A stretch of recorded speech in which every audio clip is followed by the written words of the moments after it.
has a word, Apricus, meaning full of sunlight. In a languageless world, that is what my mother would be. In a languageless world, I would place my hands at my mother's feet, and gratitude would have a new meaning. She would still wear the clothes she fancied at 16, and the earrings and the beaded necklace her husband hates.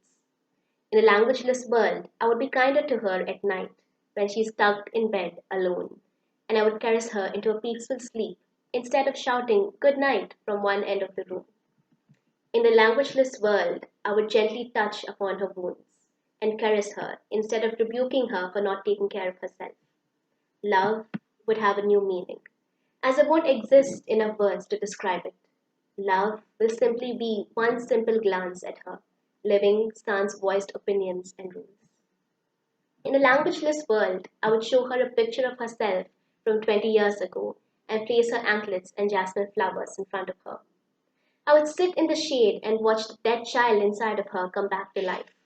I would hear her laugh, recalling all the things she did, and make a pact with myself to never forget her expressions.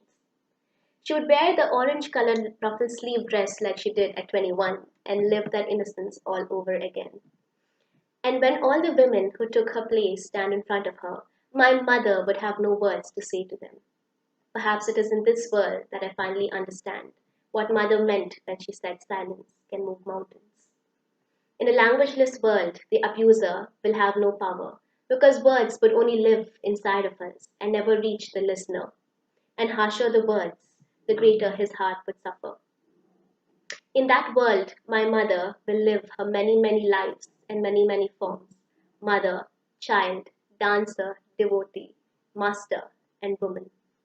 In that world, I would knit my mother into a poem, but only this time I wouldn't pen my words.